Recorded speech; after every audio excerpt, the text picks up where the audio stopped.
मंगलेश्वर महादेव। हाँ अलाउड है।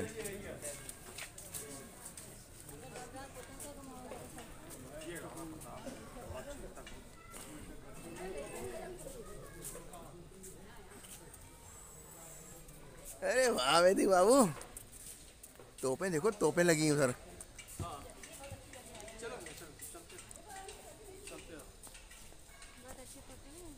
यहाँ कोई प्रोग्राम होता है क्या? ये देखिए, ये हल्दी घाटी हो रहा है। हाँ करिए। आप लोग जाओ, वो चालू हो रहा है संग्रहालय। अच्छा जी, संग्रहालय का एरो लग रहा है, उधर जाइए, स्टार्ट हो रहा है। अच्छा ठीक ठीक। अच्छा अच्छा चलिए जल्दी हाँ ले सर, ये बता देंगे ज़्यादा। 2 मिनट रुकिए, 2 मिनट रुकिएगा। हाँ अरे अरे देश की आन बान शान चेतक, ऐसा घोड़ा कोई पैदा नहीं हुआ आज तक। कहाँ से आया भैया? आइए आप ऊपर आ जाइए, ऊपर लोग दिखाएंगे, ऊपर की रहिए। अरे वाह रे वाह, आओ बड़ा रहा। ये है जहाँ चले आ रहे हैं हम लोग, तुम लोग बोलिए रोके रहो, हम लोग अंदर चले जाएंगे।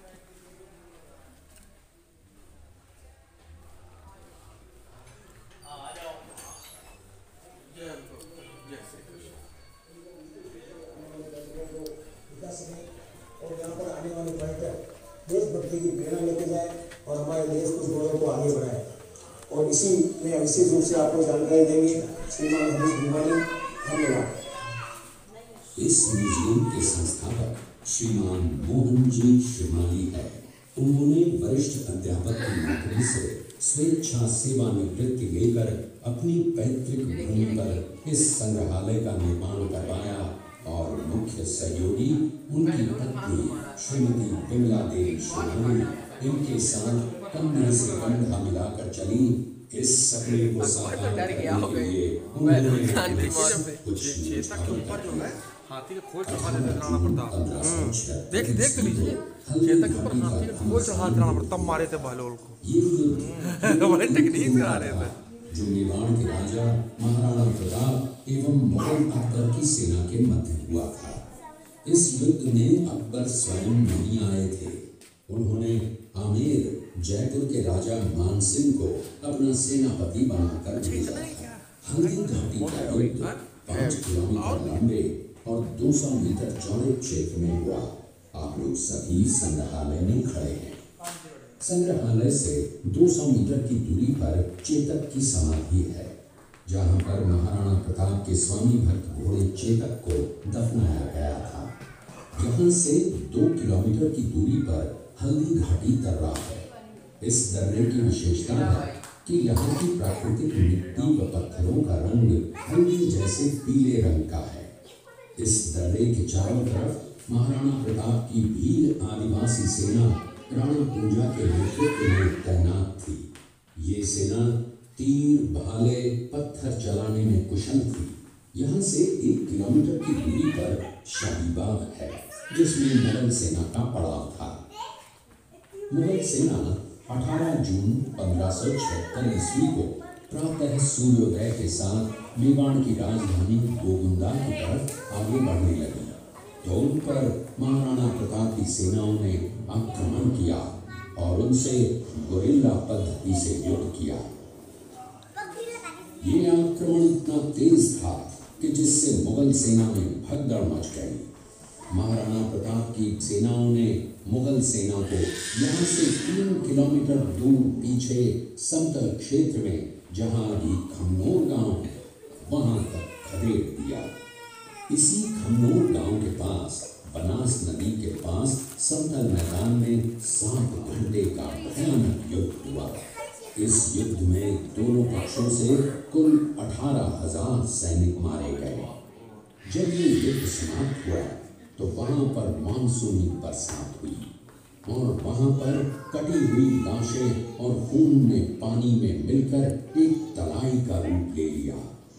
इतिहासकारों ने इस तलाई को रक्त तलाई का नाम दिया।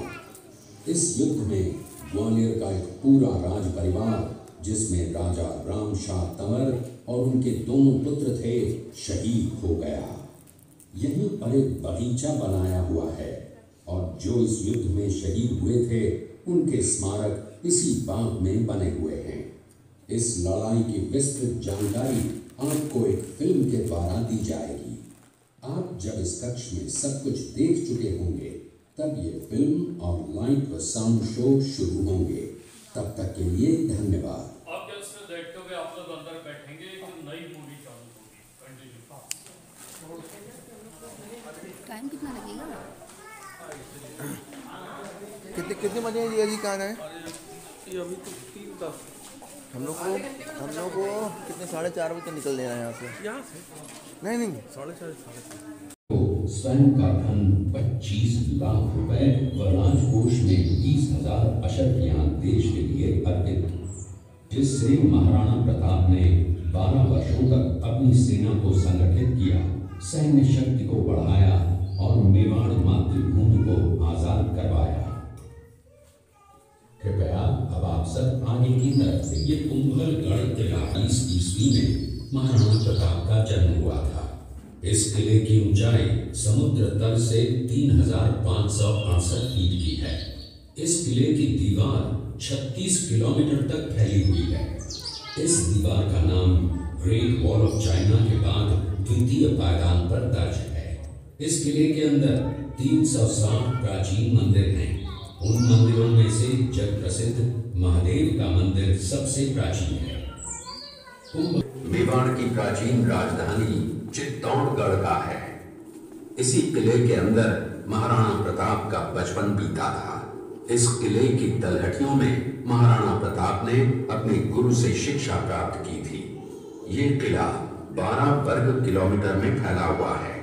इस किले पर जब भी विदेशी आक्रांताओं ने आक्रमण किया और उस आक्रमण में कोई भी राजा व सैनिक वीर गति को प्राप्त कर लेते तो उनकी पत्नियां वीरांगनाएं अपने सतीत्व की रक्षा करने के लिए जलती हुई अग्नि में कूद प्राणों को त्याग देती थी, जिसे हम उनके कारण रानी कर्मावती ने वीरांगनाओं के साथ किया। और तीसरा जौहर 1568 ईस्वी में जब अकबर ने चित्तौड़गढ़ पर आक्रमण किया, उसी समय रानी फूलकुंवरी ने 7,000 वीरांगनाओं के साथ जौहर किया। फिर भी अकबर का मन नहीं भरा और अंत में हजारों आम लोगों का कत्लेआम करवाकर उन्हें मौत के घाट उतारा गया। इस किले में देखने योग्य विजय स्तंभ है, कीर्ति स्तंभ, बीरा मंदिर, जैन मंदिर, कालिका माता मंदिर, भामाशाह हवेली, कुंभाश्याम मंदिर, फतेह प्रकाश महल हैं। ये किला यहाँ से 140 किलोमीटर दूरी पर है। ये देखते हुए सभी अतिथि आगे की तरफ चले। ये शेरपुर गांव का दृश्य है। अब्दुल रहीम खान खाना अजमेर का सूबेदार था। जब वो शेरपुर पहुंचा तब इसका पता कुंवर अमर सिंह को चला, जो महाराणा प्रताप के पुत्र थे। अमर सिंह ने शेरपुर छावनी पर अचानक आक्रमण कर दिया। उस आक्रमण में मुगल सेना में भगदड़ मच गई। मुगलों ने चित्तौड़गढ़ का दृश्य देखा। उसी किले के अंदर की ये घटना है। मेवाड़ की एक ऐसी मां थी जिसने अपने पुत्र का बलिदान देकर राजवंश की रक्षा की थी। उस मां का नाम पन्नाधाय था। पन्नाधाय जाति से गुर्जर थी। वो एक राजकुमार की धाई मां थी। दूसरी तरफ हाथ में तलवार लिए खड़ा ये बनवीर सिंह एक दासी पुत्र है। ये कुंवर उदय सिंह की हत्या करके मेवाड़ की राजगद्दी प्राप्त करना चाहता था। एक रात्रि बनवीर सिंह को मौका मिला। वो राजकुमार उदय सिंह के बड़े भाई विक्रमादित्य सिंह की हत्या करके राजमहल की तरफ आगे बढ़ा। इसकी सूचना पन्नाधाय को लग गई। कुछ समय तक पन्नाधाय चिंतित हुई। तभी पन्नाधाय ने अपने पुत्र चंदन को राजसी कपड़े पहनाकर पलंग पर सुला दिया और उदय सिंह को एक टोकरी के अंदर छिपाकर पत्तों से ढक के महल के बाहर निकालकर गुप्त रास्ते से कुंभलगढ़ भेज दिया। ऐसे कड़क आवाज में उदय सिंह के लिए पूछा तो पन्ना भाई ने चंदन की तरफ इशारा किया। बलवीर ने चंदन को उदय सिंह समझकर चंदन की हत्या कर दी और ये समझने लगा कि मैंने राजकुंवर उदय सिंह को मार दिया। वही राजकुंवर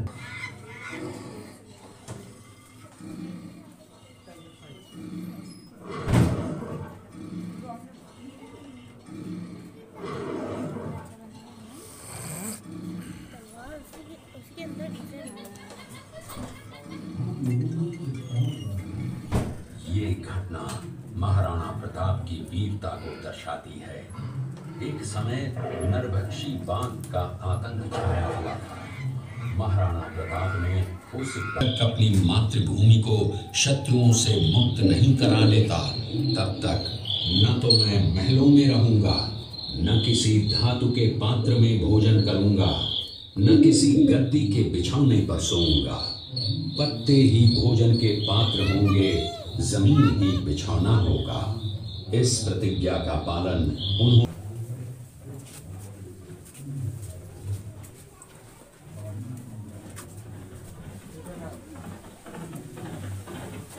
ये रुको रुको बेटा, यहाँ भी कुछ खड़े हो। ये दृश्य महाराणा प्रताप और सुविख्यात स्वामी भक्त घोड़े चेतक के अंतिम मिलन का है। हल्दी घाटी युद्ध के बाद चेतक घोड़े ने 22 फीट के एक बरसाती नाले को पार किया। ये उसी समय का दृश्य है। पास में खड़े महाराणा प्रताप के छोटे भाई शक्ति सिंह हैं, जो पहले मुगल सेना में थे। बाद में वो महाराणा प्रताप की तरफ आए, माफी मांगी और अपना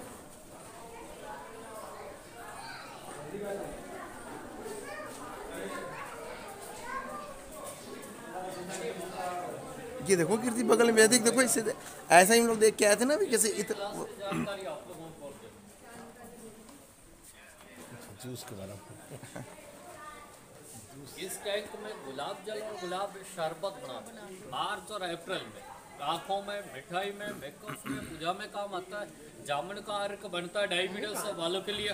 गुलकंद तैयार किया जाता है खड़ी मिश्री में गुलाब के पत्ते को कूट के धूप में पकाते हैं। गर्मी की वजह से किसी के मुंह में छाले, पेट में जलन, एसिडिटी या फिर नाक में से ब्लड निकलता हो तो उन लोगों के लिए यह दवाई के रूप में उपयोग में लेते हैं। तो काउंटर पे सभी मेहमानों को सिंपल टास्क का फ्री में दिखाते हैं। आप लोग भी टास्क कीजिए। भागे भी यहाँ से आप लोग फ्री आराम से घूमेगा, फ्रेगा जाए। समाप्त हो गया सर, इतना समाप्त। Thank you so much.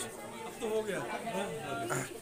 देखिए कितने कितने बहुत फुल हाइट नम्र। हाँ आई थोड़ा सा इसको देख ली, फिर अपन लोग निकलेंगे। कीर्ति एक मिनट रुकना बाबू। अच्छा अच्छा कल्चर दिखा रहे हैं। हाँ कल्चर बाहर है मेरा बच्चा। आओ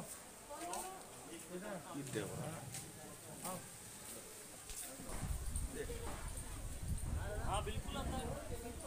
ये देख इधर इधर जाओ। काल भेड़िया दिखाए इसके पास। उड़ जाएगा प्लास्टिक चला जाए क्या? हाँ जी निकलेंगे, थोड़ी देर निकलते हैं। देखते हुए हाँ समय को देखते हुए। हमेशा पकड़ चाहिए। अगर थोड़ी चूक हो गई ले लीजिए, फोटो ले लीजिए। ऐसे ना तोड़ देना।